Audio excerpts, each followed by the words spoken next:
Welcome to episode 42, Witchy, Ethics, and Politics, Part 2.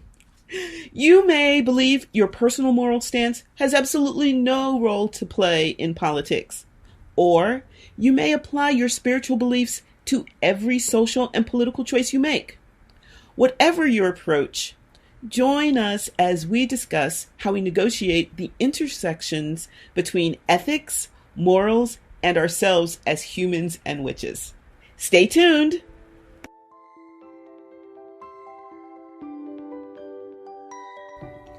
Welcome to the Witchy Wit podcast, where we look at life through a witchy lens. I'm Kimberlyn. I'm Leilani.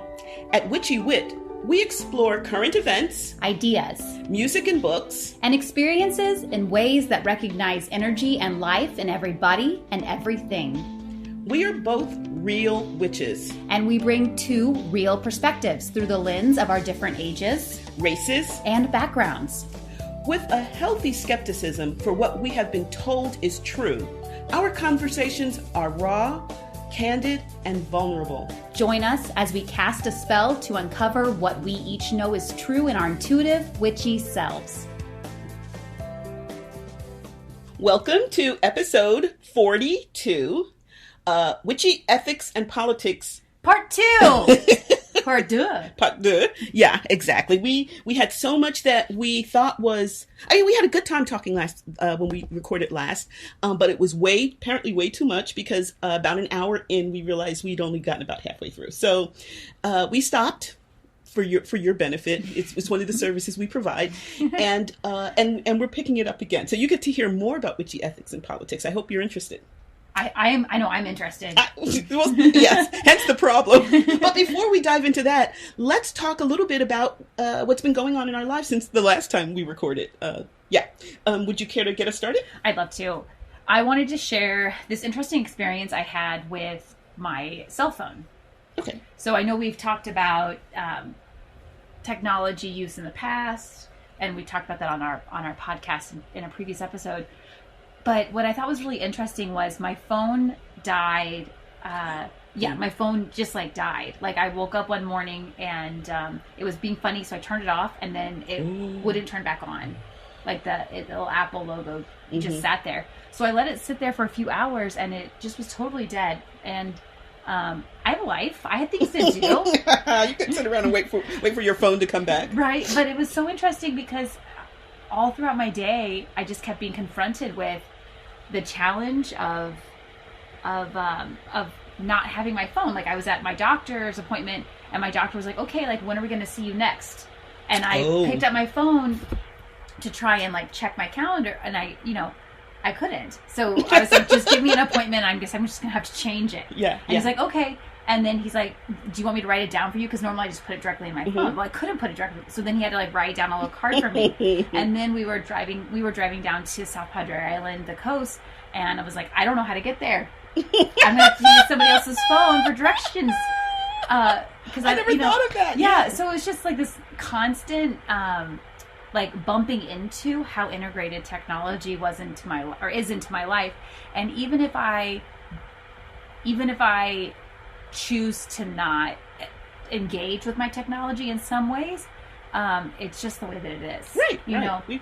So I ended up, just so everyone knows, I ended up stopping about 2 hours into our drive because we pulled off at this little town to get gas, and I saw an AT&T store. No, you didn't. I did, and I was like, okay, while you get gas, I'm going to go get a new phone.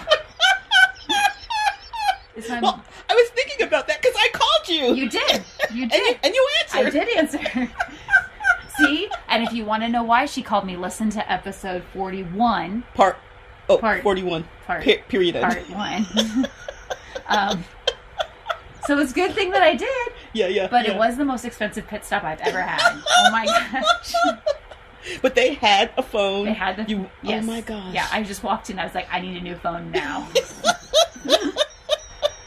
So, I think the reason why I want to talk about this is that I like to think of myself as pretty independent from technology.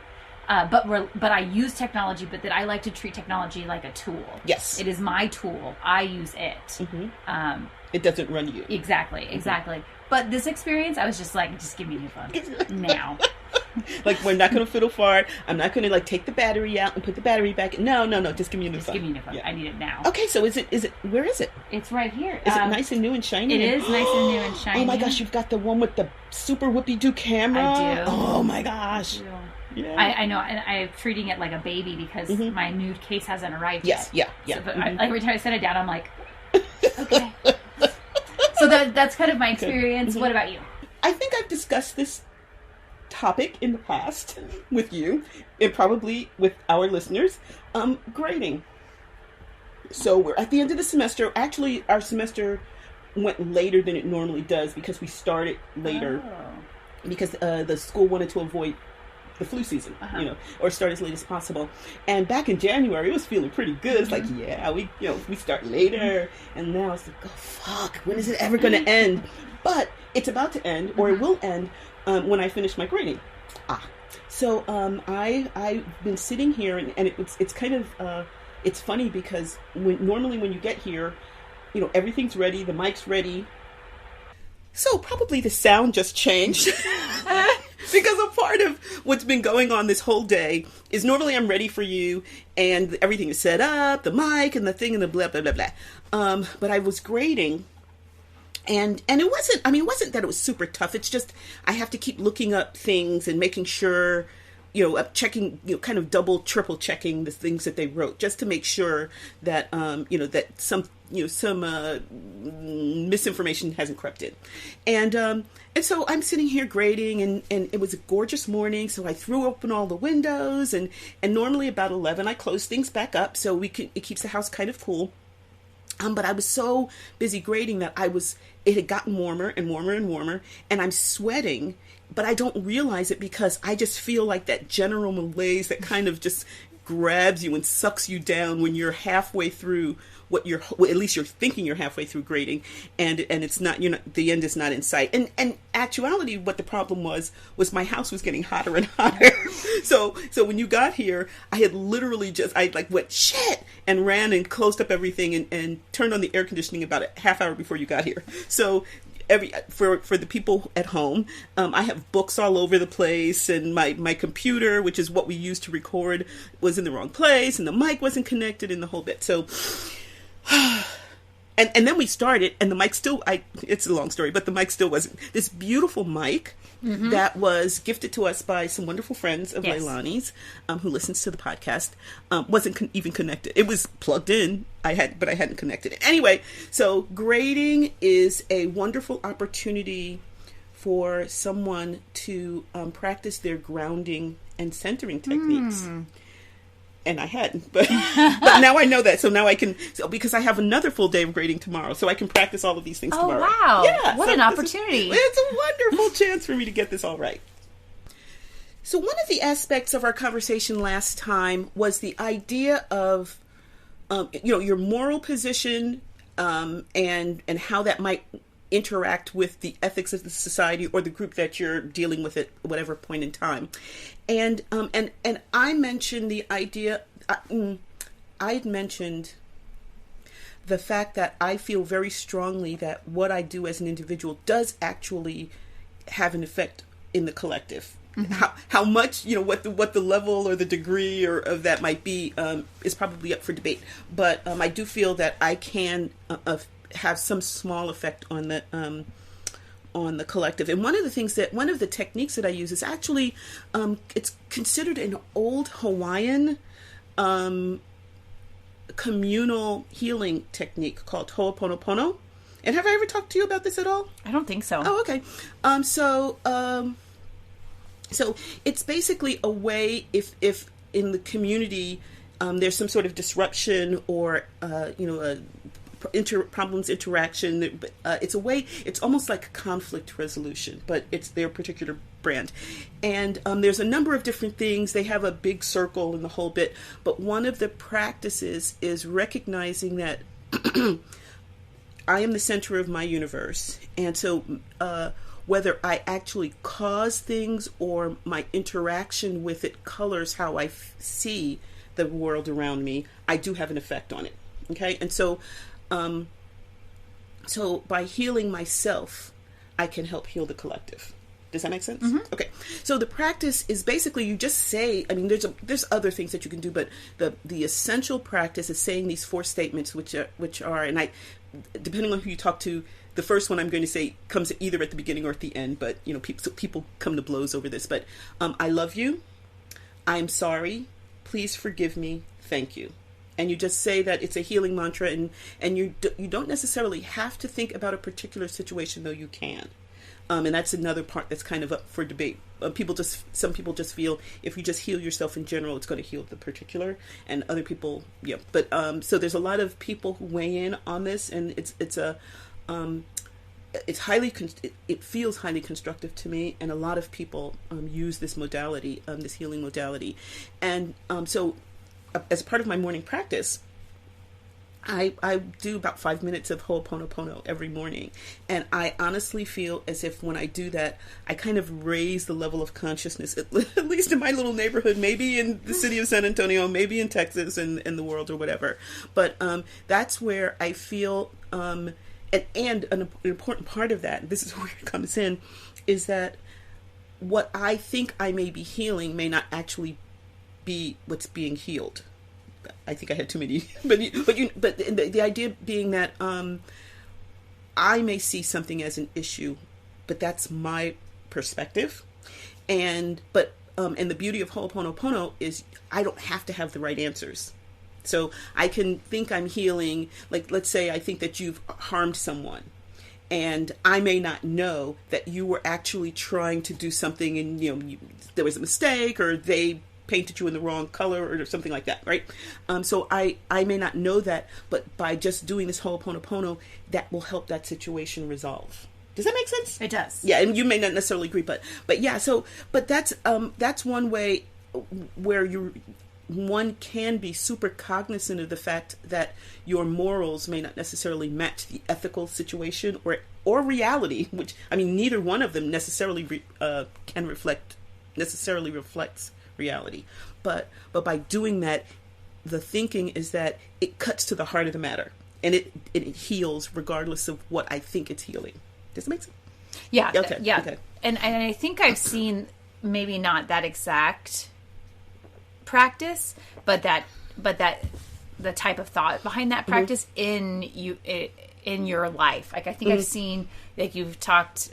We talked about this on the first part of this episode last time about like sometimes politically you speak about trying to raise the consciousness, and that sometimes you and I have disagreed on what the consciousness is actually, and then how it got there and how it can be healed. But that's the beauty of humanity is that we're remarkably diverse. And often we should celebrate that diversity, even when it flies in the face of what I really feel is right. But, Yeah, that's a really beautiful practice. And what I love about that practice is that it all is revolving around that person. I'm not trying to fix somebody else. I'm just healing myself and healing my perspective of the situation. And by doing that. It's like when all of these, when you go into a room and everything's messed up. If you can just straighten one thing, it's like the starfish. Oh, the starfish, yeah. If you can help one starfish, the blah blah blah.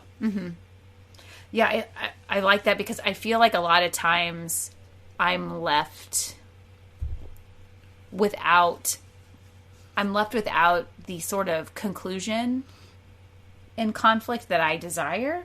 Very, very rarely. So I'm just going to say in my ethics, like I believe in handling conflict, even when it's hard. What that ends up meaning is that oftentimes I'm left being the only person that wants to handle it. Because, other people want to avoid the conflict. They want to avoid it, or they just want to argue, or they want to blame, or they want to walk away, or they, like that's just, like the idea of sitting down and like talking it through is what feels good to me. And so I'm oftentimes left with that not being the case. So which to me then ends up being very like unsatisfying. Oh yeah. Then I feel like I'm left holding a lot of it, and then I process it on my own, and as somebody who really wants closeness with other people, like that is not satisfying. No, I can imagine. But side note, I am grateful that our circle uses that. Like, uses a conflict resolution model. Yeah, you know? Yeah, actually, I think, didn't you bring it? I mean, I think we had something kind of on the books, but you actually helped us to refine how we utilized it, didn't you? I did, yes. Thank you so much for remembering. Yes. No, I just remember thinking how healthy it was for us to not the idea of expressing something, because often we do express stuff, but we don't express it in a way that allows it to be heard, and B, in any sort of way that's going to move us forward, right? And so I think the protocol that you helped us to develop actually can create the closure, can create resolution. That's the idea, is that that we're not going to have conflict, but that if we do have conflict, how we're going to take care of it so that we can stay a community. Yeah, and that's what I think the Ho'oponopono brings up for me, is this idea of like the wisdom behind it, in that it's not really about that conflict between those people. It's really about how that impacts the community and the group, and generations down. Like, if we're going to live in community or practice in community, like, we have to take care of the community, and the community is made up of people, so we need to develop these practices in order to create that bond and keep that bond and tend to that bond. So thank you for saying that, because that just reminded me of the fact that so much of our ethical foundation of our society is basically recognizing that out the box, humans are pretty selfish. I mean, we're made that way because the idea is that we want to live the lives we're built to live the lives we want to live, and to make sure that we pass that life on to our progeny. So we, if a bear's coming at us, ideas, I need to save myself, and so I might trip you. You just have to not be the slowest. That's right. Exactly. Exactly. So the ethics and laws and regulations are to allow humans to be human in community. And so it helps us to figure out, okay, we all want this. Now, how can we get as close to that as possible and not, kill each other, or steal from each other, or take each other's women folk or whatever, So, and that's kind of a rough and ready categorization, but it's essentially true, right? Well, and then you bring in like the witchy version of that, which is any harm none, do what you will, right? So, like, let's be in circle together, or let's be in the world together, and just don't harm people. Yeah, just right. Well, it's like we're like doctors. I think that's their motto. They have the Hippocratic Oath, but essentially everything kind of boils down to. I think they say. Do no harm. Do no harm. Yeah. If nothing else, just don't make it worse. Or Google, don't be evil. That was originally Google's. Yeah. I didn't know that. Yeah. It isn't anymore, but it originally was their thing. Don't be evil. Well, yeah, they kind of gave up on that. But anyway, where were we? Ethical foundations for societies. But that brings up the whole thing, like, so if I'm living or doing magic in circle, and our whole thing is do no harm, then like who decides what's harm, right? Right. Who decides if I've harmed or what harm is, Is that a rhetorical question, or are you asking me? It is a rhetorical question in general, but I am asking. Okay. So, wow. Well, I guess that's where we have agreements, right? So we have an agreeable level of blah, blah, blah, blah. But then in the particular, that's where we either have to negotiate, discuss, or if it's a particular situation that has gotten past our being able to handle it in a as adults, then we go into conflict. I don't want to say that, but you know what I mean. If it becomes a little bit more acute, then we need to go into conflict resolution. But yeah, so I guess harm is, it's not necessarily harm if we're not in alignment with our agreements, but it just makes it easier to be harmful. Would you agree? I do agree with that. Yeah. Okay. But so I want to come back to the point that you made at the beginning of our last episode, where some people feel strongly that if you don't have a religious foundation, that it's harder to be able to know what's the right thing to do. I guess maybe it would be obvious that I disagree with that, but I'd like to kind of delve into that a little bit. Okay, let's dive. Because, I mean, so we have an ethical foundation that's created in a religious setting, and so it has control or power. I don't know if that's the correct word, but it helps people who belong to that denomination or church or whatever to know what's right or wrong. And so there's parts of it that, wouldn't you say, are kind of like human communal things, like thou shalt not covet thy neighbor's wife or pig or horse or right, yes, like steal their ass. And so what makes, I guess because it came from God or Buddha or Allah or whatever, that makes it more, it's a higher authority or something. I mean, I know why. Because if you follow those rules, then you get to go to heaven. There you go. Okay, I was like, wait a minute, what makes those rules better? But yeah, so I guess because how do I put this? Because they can't, let's just say, according to the people who follow those beliefs, they came from God, that regardless of what your government says or your community says, these are your rules. And if your government disagrees, you can make your government agree with you. Okay, let me just let this go. We might edit this part out. Okay. All right. I'm starting to get depressed. I mean, when I'm grading, I'm only a step away from it anyway, but... I hear you. Okay. So let's move on to magic, to ethics and magic, shall we? Well, we were kind of talking about them when we were talking about our circle, but is there, other than and it harm none, is there anything else that you would say is kind of across the board for witchy, shamanic, pagan circles? That's a great question. I actually don't know. I know the and it harm none is the one that I think of. I would say there seems to be like common things, but I don't think they're like canonical like that. Yeah. Like there is a lot of like eco-activism, feminism, but I'm sure I could find circles that are neither of those. Oh yeah. Oh sure, totally. But I would say like that would be the exception to the rule. It seems. So let's talk a little bit about this, because certain types of paganism or witchcraft, for example, reclaiming. So, I'm going to take a step back. One of the things that I think is so significant is that as a witch, I strongly feel as if there's a number of planes that we operate on. And that's an upcoming episode, by the way. We'll talk more about that then.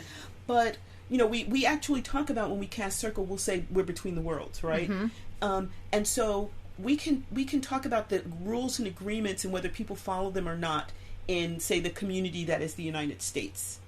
And then as a witch, I can be a part of that community, but I could also be a part of some woo-woo community with, star seeds and angels or whatever, right? And my magic can cross-bridge that and that sort of thing. But I'm wondering if, how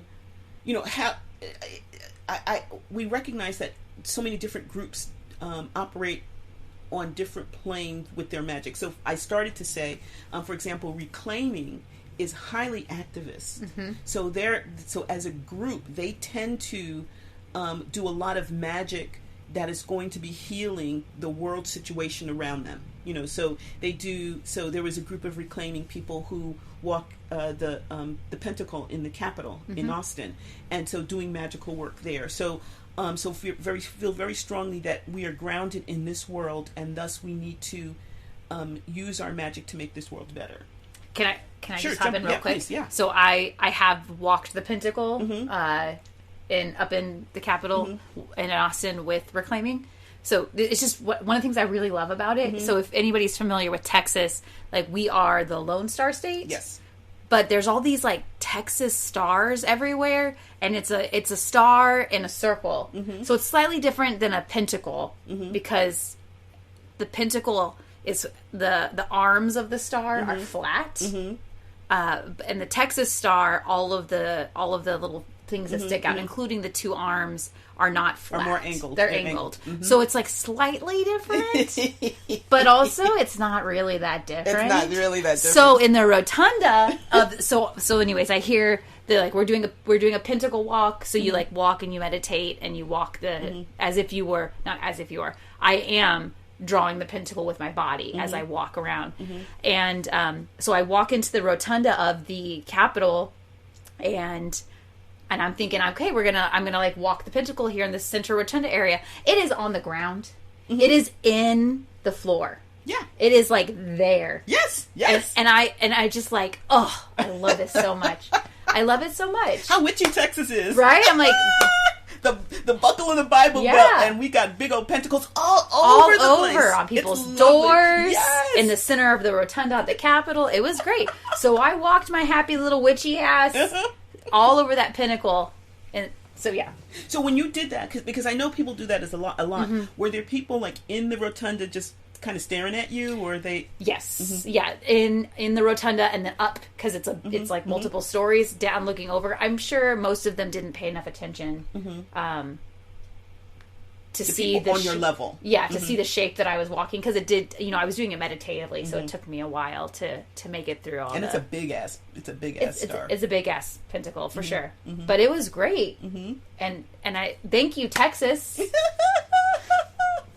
Yeah, little did they know. But I had forgotten that that intersection of politics and my faith. I had forgotten that I had done that until you just mentioned that. Yeah, I'm so glad I did that. Yeah. Was there anything else you were wanting to talk about with the... Probably. No, just, well... I mean, so we see the intersection of people's faiths and politics in a number of areas, right?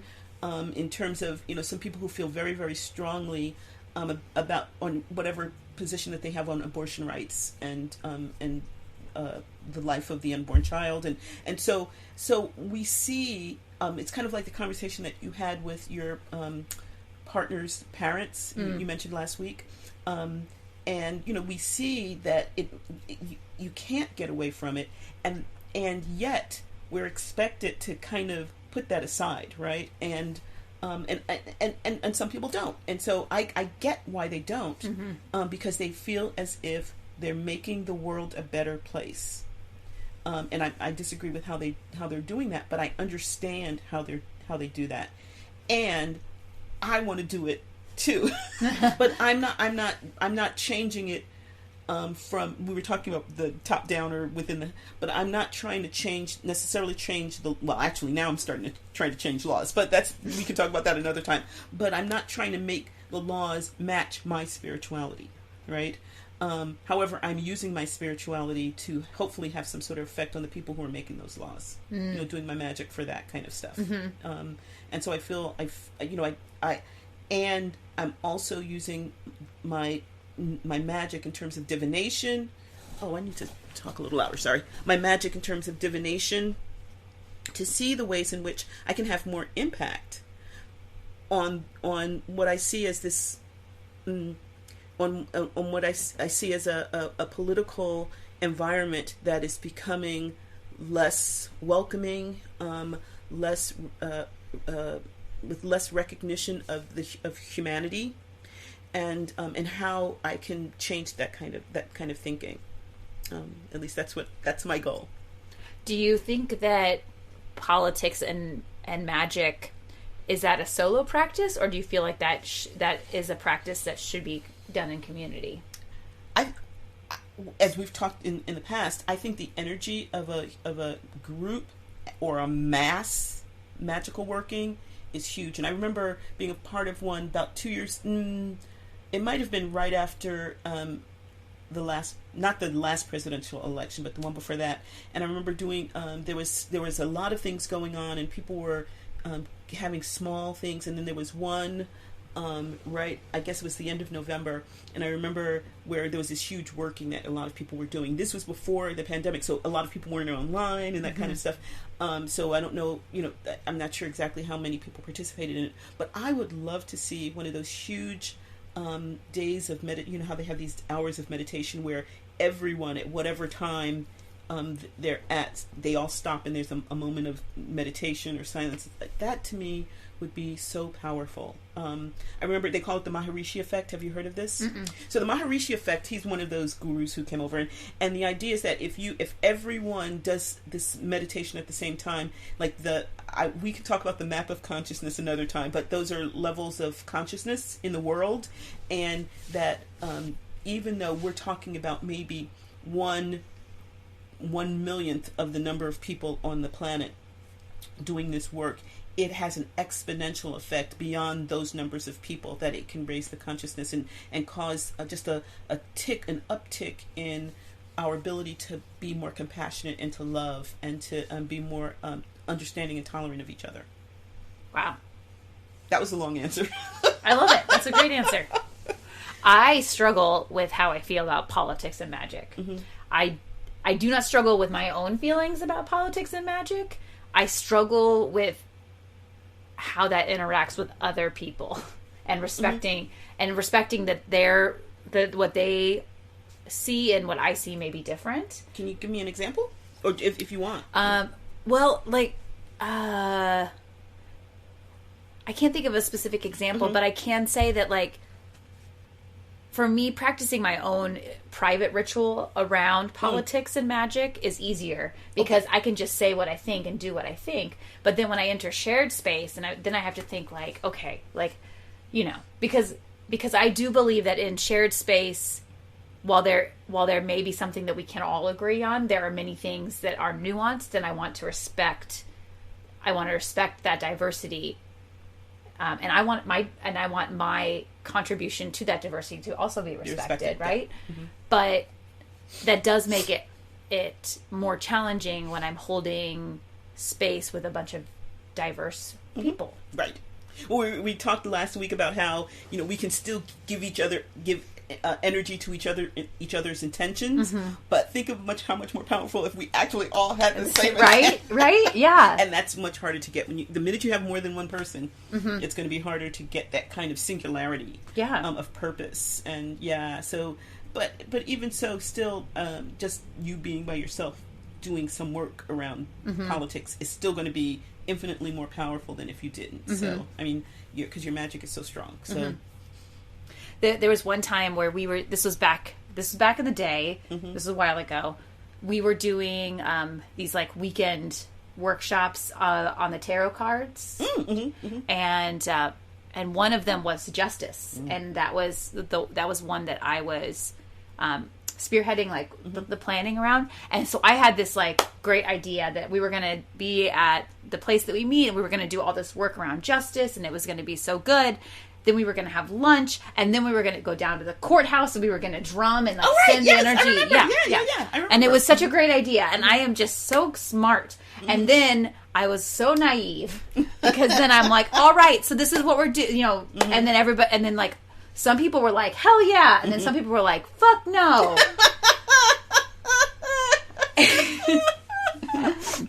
Do you remember any of the reasons for the? I remember some. Yeah. I mostly remember the feeling of just being really surprised. Because you just thought of course, people are gonna want it. Why wouldn't you want to go down to the courthouse with your sisters and then bang a drum and sing? Yes, duh. That sounds like a great thing to do on a Saturday afternoon. I was down for it. Yeah. But I think a lot of it had to do with my naivety around it. Also, a lack of experience in facilitating a group that's diverse, and also to their credit, they did feel empowered to say no. I'm sure there are. That's a good thing, right? I'm sure that there are circles though, or any community where people would do it even if they didn't want to because they didn't feel like they could say no. So I do want to give a shout out to that. That's so great. It didn't feel great at the time. But I do remember some people didn't want to go down the courthouse because they didn't want to be in public. Oh, right. Yes. They didn't want to be seen. And like by being in proximity to someone who is out of the broom closet, they could be outed. I think some people just didn't agree with bringing magic into politics. Right, yeah. I never think of that because I think, what else am I going to do? Yeah. Right? I know. Same. So it was a real blind spot for me. But what we ended up doing was some of us went and we did it, and some people stayed. Oh, when they did magic back in the... Yeah, they did magic. They did... That's right. I'd forgotten about that. You know, well, and probably... So, you know, there were some people who didn't want to be outed, and some people who didn't want to bring magic into politics. And this, of course, being downtown San Antonio, there were some people who were concerned about parking. True. You know, so there might have been some mundane reasons for that as well. But yeah, I'd forgotten about that. Yeah, that was I had a great time. We sang and we banged. Sounds like a good Saturday. I meant bang my drum. Bang their drum. Yes, bang their drum. Can I bring up the other example that I was thinking about in our circle that we had? So this was also a long time ago. Perhaps these made a big impression on me because I was learning a lot about group dynamics. I still am, but particularly back then. There was a woman in our circle that wrote a chant, and that, which is not uncommon. We really empower the people in our circle to write chants, just as a way of contributing energy to our magical practice or maybe a particular ritual. So this woman wrote a chant, and it was about being filled with bloodlust. Oh, right! And having no mercy on their enemies. And so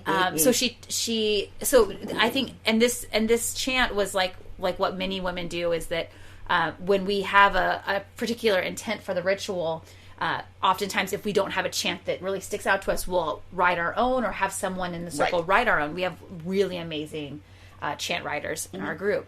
So she writes this chant and brings it in and teaches us. And I remember my experience was I was just standing there and she's singing it and I'm just like singing along. You know, I'm not really paying attention. I'm just like, sure. And then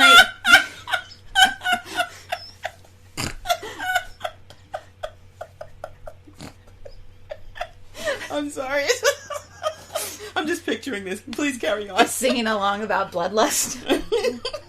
And then I start noticing that there are people in our circle who are not singing, which may not sound weird, but it was weird. Yeah. In our group, in my experience of our group, it is very just like all in with the singing. And so it was interesting. I started noticing a few people not singing.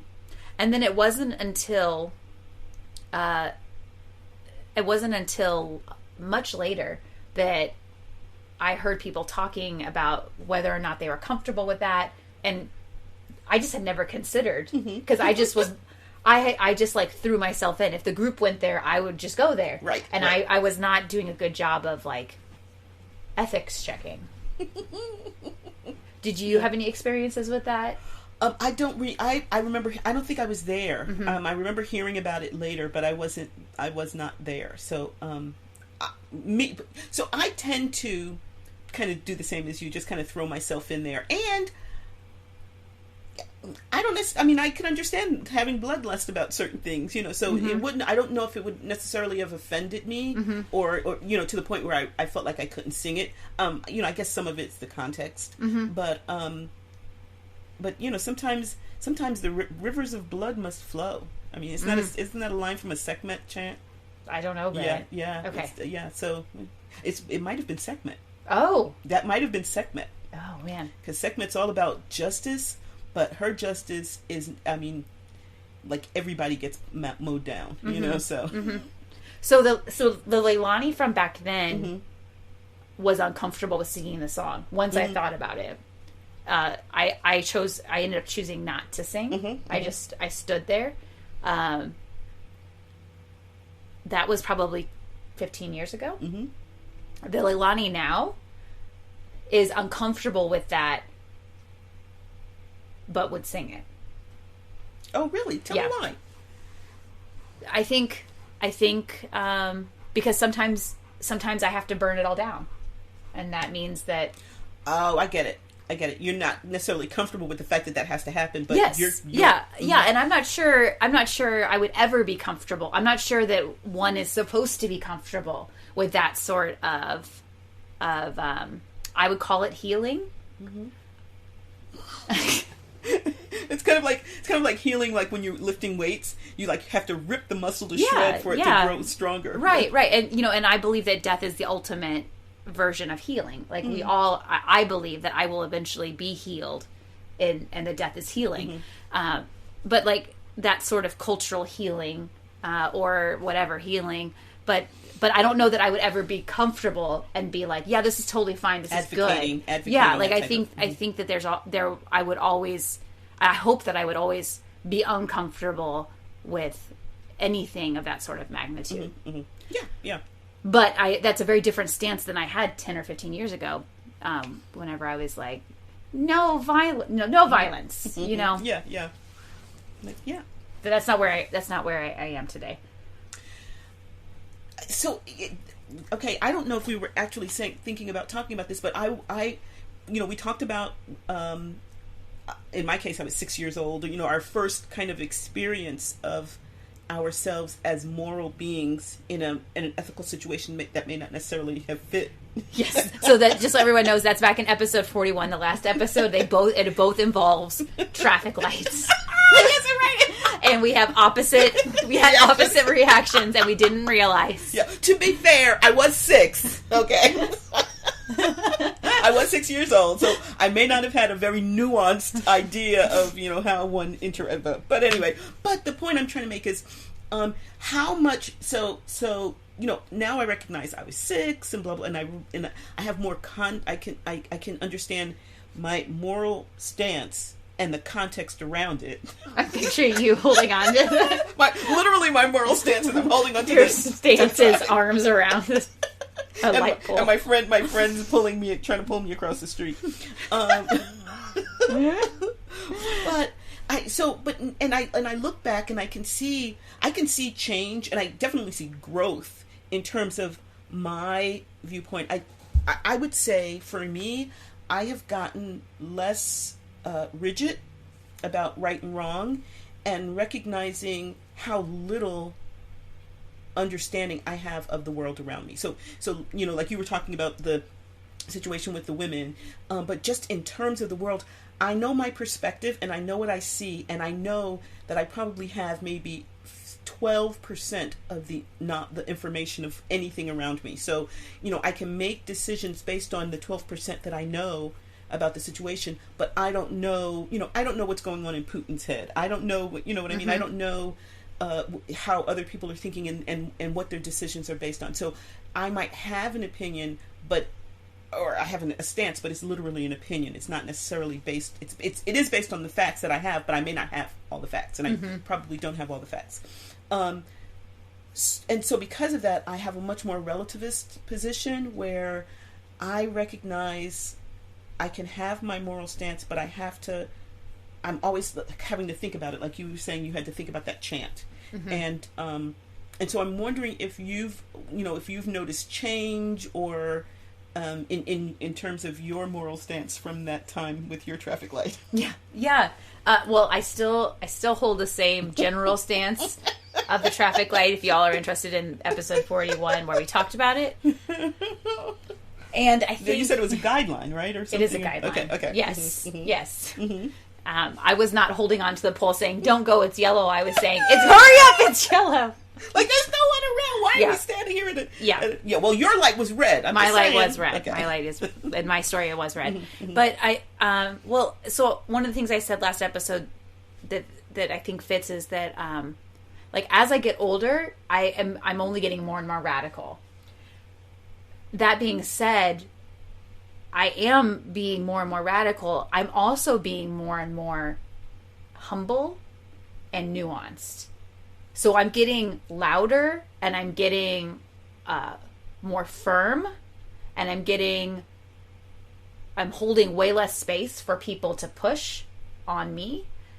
And at the same time, I'm also understanding I'm learning that I know less. And I'm learning that things can be way different. And I'm learning that I don't always have the right answer. So that may seem paradoxical, but to me as a witch, I'm used to standing in paradox. And while I will simultaneously hold that firm boundary and expect nothing less than what I feel is right, there's also this space for me to have somebody say, hey, have you considered this? And then I realize, oh, I have not. Wow. Yeah. Wow. Let me just like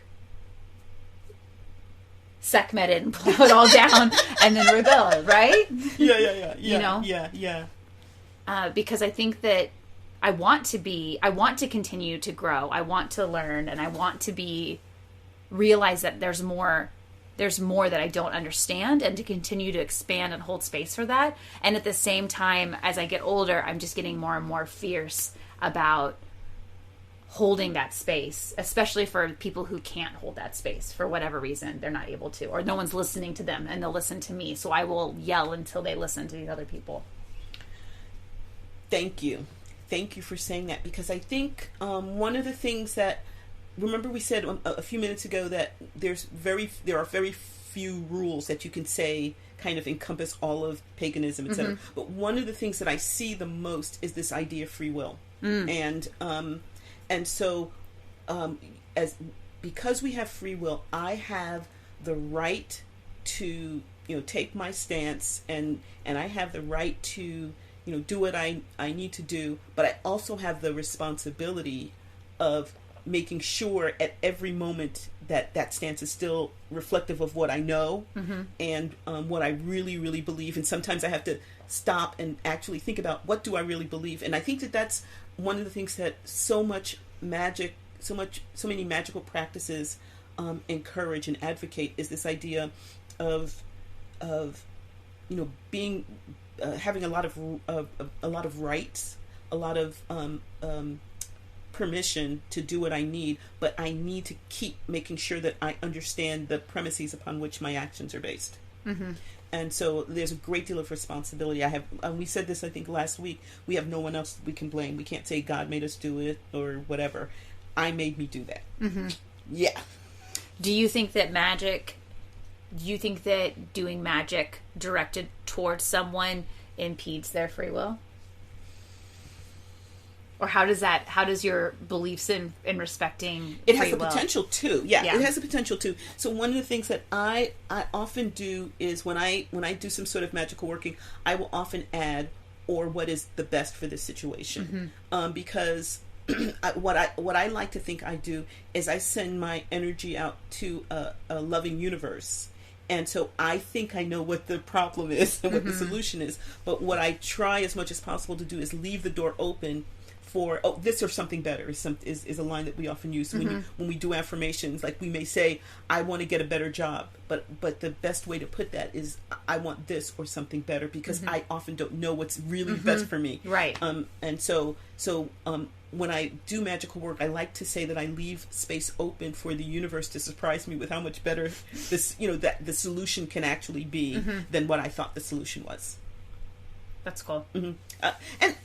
And having said that, it's very. I mean, we do magic that can impede someone else's free will, and so and if that's the case, then we have to bear a great deal of responsibility. So I remember about, why is it that everything we're talking about is like 15 years ago? I'm not sure. It's like all this crap. Right, the wild, wild west of our circle back when, I don't know. When my children, when I was your age. But remember, we made witch bottles. We've done this on mm-hmm. a number of different occasions. And one of the things that we said is that those witch bottles. So for people who don't know, witch bottles are basically, literally bottles. Like we can use soda bottles or fancy ones or whatever. And we put things in them that are the part of the spell. And then often people will either put them on their altars or bury them like at the quarters of their property if they're protective or something like that. And so in some cases, people put things like shards of glass in there. So the idea being, if someone tries to break into their home, that it will they will be injured by that. That it's not just going to deter them. It's not like a ward where they go in the opposite direction, but it's actually going to hurt them if they come in. And so, but when you do something like that, the idea is that, well, you are taking responsibility for harming another human being. And some people are willing to take that chance. And in magic, in witchcraft, they have that freedom to do so. But then they have to bear the responsibility of... So this is actually something that I struggle with, Mm-hmm. and I don't have a stance on. Again, like I mentioned earlier, I'm in that uncomfortable place, Mm-hmm. which to me tells me that I'm in the appropriate place. A place of growth. Yeah. Mm-hmm. But I tend to do pretty well with magic, like having a good boundary with the type of magical work that I do in my personal life. Personal, professional, like, my life that exists around me. But whenever I get to politics, and which has come up way more in the last, I don't know, 4, 5, 6 years. 6 years. 6 years? Okay. 6 years. The past 6 years than it has in my entire life. I have really struggled. And I have been in rituals where I am not comfortable. I do not participate in the magic that is being done because I am not comfortable with that level of, I don't know what word to say. Animosity, maybe? Violence. Okay. Or the rivers of blood. Or the rivers of blood that are being, invoked there. Mm-hmm. And I don't have like a nice answer. I don't have anything to say here to like that's like clear and concise, and then that is like a guideline for others. But I did want to voice it and say that I have stood in circle and in my mind watched what was happening and said, I agree with what they're saying. What they're fighting against is like they're fighting against injustice and racism and wrong. These things are bad, and this leader is doing bad things, and I am not comfortable with the action that they're taking. I'm not sure that that's ethically correct for me. Mm-hmm. It doesn't really... I don't feel a need to blow a whistle and like tell them to knock it off. Mm-hmm. And I think that ties back into what we said at the beginning of this episode, which is we each take our own personal responsibility. So, and I don't stand there and I'm like, well, shit, they're going to have to deal with that, deal with that falling on their shoulder. Like, I don't feel that. Mm-hmm. I do feel like they are the ones doing it. They are taking responsibility. I'm not sure how I don't know. Well, and do we have to know? I mean, I think a part of this is where we differ from maybe some other religious organizations is that we don't say this is always right and that's always wrong. Mm-hmm. We're constantly treading that fine point of, what's best for me, what's best for the group. What do I even know what's best for me or the group? And constantly I would maybe reevaluating or constantly, so it's like a balancing act, right? Very, very rarely are we totally in imbalance, right? Most of the time what we're doing are a bunch of minute muscular changes so that we stay in the same place, but we're not in balance. And so I think witchcraft recognizes that. And so we're constantly going back and forth, trying to figure out what that sweet balance point is, knowing and accepting the fact that we will rarely be at that point. And just taking responsibility for the times when we mess up and the times when times when we're like super yay, that kind of thing. But knowing that it's a constant balancing act. And because this is Kimberlyn talking, because I rarely have all of the information, I will rarely make the perfect response or the perfect answer or the perfect act. A lot of times for me, I find that other groups or rituals that I pop into to be too soft, I'm going to use like judgmental words, too soft, too mushy, too woo-woo. Like pagan bunny, fluffy pagan bunny? Yeah, to like, let's raise the vibrational awareness of all of the world's leaders, which I think is a great. I know, I do that all the time. Go on. I think it's great. I think it's great. I feel seen. Thank you. Which I do think we need to raise the vibrational awareness of all the world leaders. You know, but that's where I see that, and I'm like, we need to fucking burn it down. Like, we need to do more. You know, and then at the same time, then I go to this what has now you and I have deemed the river of blood. There was no river nor blood. But now it's going to be always in our imagination. Holding that sort of energy, and then I go to that ritual, and I'm like, I'm uncomfortable with this. You know, and so then I'm just like, well, shit. I'm just going to be a solitary. Which that would not work for me. No. But you know, like, so I guess in some ways it's interesting that, like, I don't like either of those, but I also, I don't know. And so, would you accept the idea, the concept that on a spectrum, right, with the flowing rivers of blood and the woo woo woo woo, let's love everyone, that you're, wherever you are is not a constant, and so I'm everyone, I'm holding my hands apart. That's the ends of the spectrum. Just so you know, get that visual picture in your mind. And then now my hand's in between those two hands, so I have three hands. Thank you. Okay, Leilani put her hand in the middle, and then that's not a fixed point, right? And so particularly when you're with the fluffy pagan bunnies, you might go like, oh, and go further down the spectrum towards the harder end, right? Just because you're balancing them, right? And then when you're with the river of blood folks, you might kind of, okay, let's lighten this up. Let's raise the consciousness of our ritual right now. And, you know what I mean? And so there's that. But you as an individual are going back and forth between that anyway, just because of what happened to you that morning, or it's something you read in the paper. I do think I am. Since the beginning of my being a witch in community, I have gotten more towards that aggressive side. It has been a steady push, and then the past 6 years has pushed me even harder. But even with that, I still find myself, like, the idea of committing like a symbolic violent act is something I don't feel comfortable with magically. Like an axe cutting through the chains of oppression or something like that, or that sounds great. Oh, okay. No, more maybe the axe like cutting off a president's head or something. Yes. Okay. Gotcha. That I am not. That okay. Well, yeah. Something like that happening. You know, like, I do not like Mitch McConnell, but I don't think I would do magic to, like, I would like stab his picture magically. Like, that to me doesn't feel like something that I'm willing to do. I would to invest your magic. Yeah, but like I would like wrap him up in something, or like dissolve the picture in something, or burn the picture, or bury the picture, or, you know, I can think of a lot of things that I would do to the picture, but not like stab the picture. So I'm just okay, gotcha. I'm just pointing this out. I haven't done any magic to Mitch McConnell directly, but I'm just pointing it out because I want to point out, like, the gray haziness of that ethical boundary for me. That makes sense. And I certainly want to do more than, like, sing at a picture of Mitch McConnell and sing to him and tell him that I think he should do better. Like, that's not where I'm at. Okay. I love that there are people who want to sing to Mitch McConnell, I guess, in this fictional world we're creating.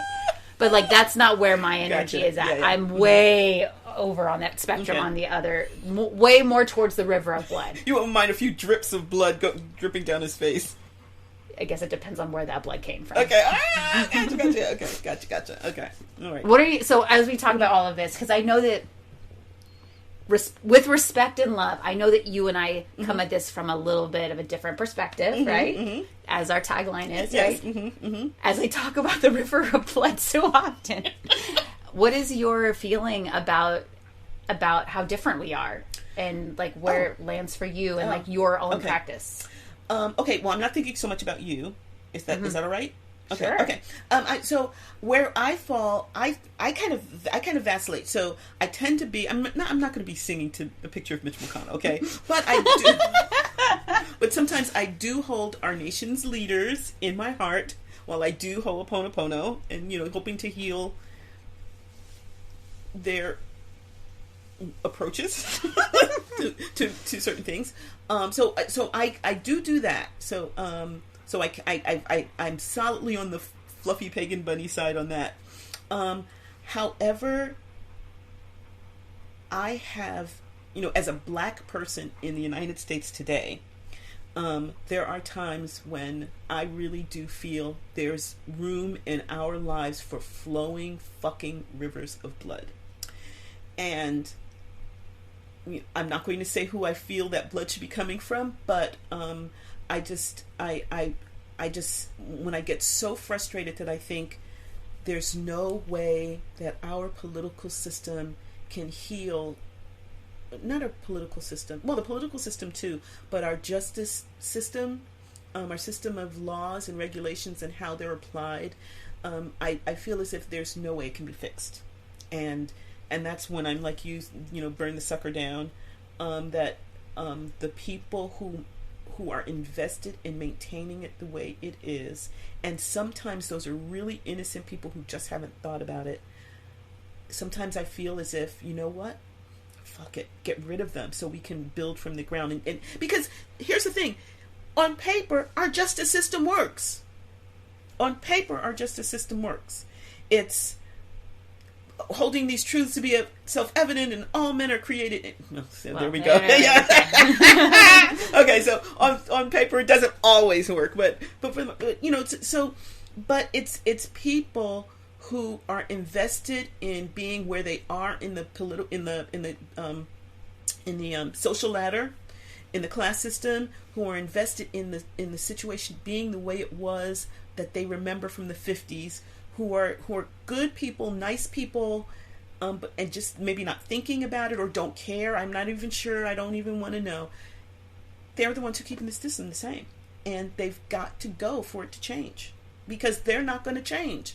So do we wait until they die and hope that they don't infect the next... Okay, this is not where we were supposed to be going with this, was it? Well, I think it's... No, please...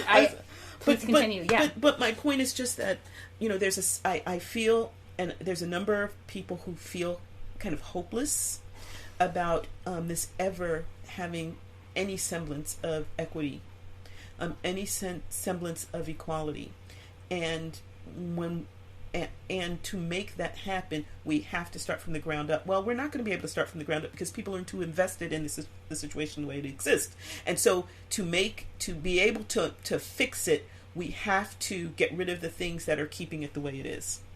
Hence the flowing rivers of blood. So I said all of that to say I kind of go between the spectrum. I fully tread all the way to either end. I'm not happily in the middle. I go back and forth, and sometimes in the same day, and sometimes in the same practice. The priestess version of you that I witness is much farther on the fluffy bunny side. I have never heard you really speak of the flowing rivers of blood. I mean, you've meant like I've heard you allude to them very rarely, but especially when we're in shared space, I see you way more. Well, that's because that's my personality. I'm a pearl. Do you know what I mean when I say I'm a pearl? Okay. It's a personality test. Anyway, and it's kind of like an Enneagram too.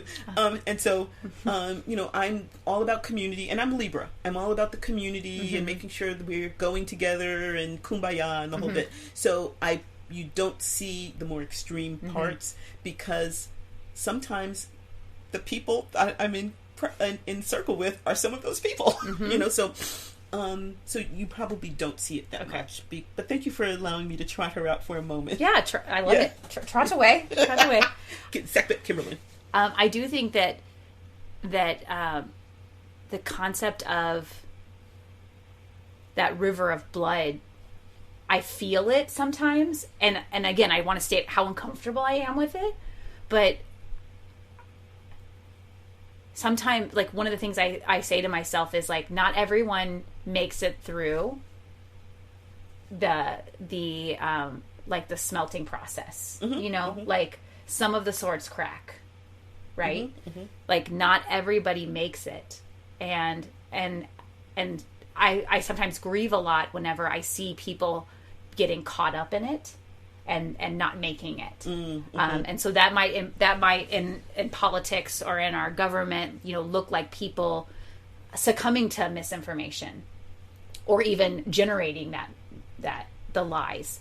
And then I have to remind myself that I ask myself, like, what is the cost of us moving in the direction of truth and hope and light and evolving, and then who will have to get cut? Like tarot. This is like tarot sword energy. Who will be cut, or who won't transcend. Yeah. Who gets left behind? Yeah. Ooh, it's like oh dang, it's like the rapture. Yeah. And that's a whole different. But like with the sword from the tarot, like what will be cut, and when there's a cutting, like there will be bleeding, and like being willing to cut, because I think that cutting has to happen, but also being incredibly uncomfortable with that, because I just want to like hug everybody and pull everyone along and think that if I explain things they'll understand, but sometimes I just have to cut. It's okay. So here's the thing: you're sitting there, and you have this wonderful, let's say, a California redbud tree, and several of the branches are tangled in each other, and they're pulling each other down, and they're not going to grow, and they're not getting sun, etc. Do you talk to them and say, "Come on, people, let's see if we can pull together"? Do you sing to them? Right? Do you do ho'oponopono and pray that they kind of figure out how to move? No, sometimes you just have to prune, and you have to cut one or maybe both of those branches out. Now, I do, of course, say a little blessing to the tree and ask the tree for permission to do that pruning, because I don't want the tree to like fall in my car. But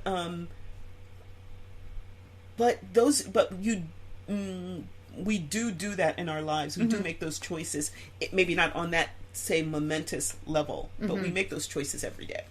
I guess I just feel more comfortable when the sphere is like tighter around me. Then I feel more empowered and more comfortable with my decisions. But as it gets larger, that's where I have more trepidation. And I do want to say though that I know people who are totally comfortable with rivers of blood. Oh yeah.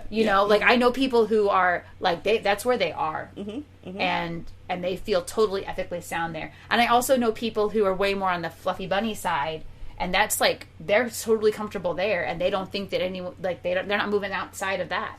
That's their jam. But I'm just like all up and down. I'm running laps. Yeah. Well, in my case, I'm very situational, right? It's in some situations I feel as if a good round of ohms is just what's necessary, right? And then in other times, I know I need to go to somebody and say, I was going to say, that doesn't make me feel comfortable, but sometimes I'm going to say, you need to stop that right now. Not giving them a lot of free will or whatever, but that's what I feel is appropriate in that moment, and I make that choice, and then I accept the responsibility for that. So when they say, "Bitch, get out my face," then I know that I initiated that. Yeah. And I think that's why that same energy is why I could stay in circle with those people practicing magically in a way that I did not feel comfortable, but still honor that. And I actually think that energy is needed in the world. Like I think that energy is necessary to be put out there. It's just not yours. I'm just not sure that it's mine. Or like maybe they were at an 11 and I'm more at like a 9. But I can stay in circle with it because it is done in a way that I can see their ethics behind it, and I feel comfortable with them doing it, and sharing space with them and me not doing it. So I think all this like kind of boils down to this concept of like, it's like magic and ethics and politics is messy. Very messy. And they also provide the tools for cutting through the mess. And depending on our ability, our skill with wielding those tools, right? We'll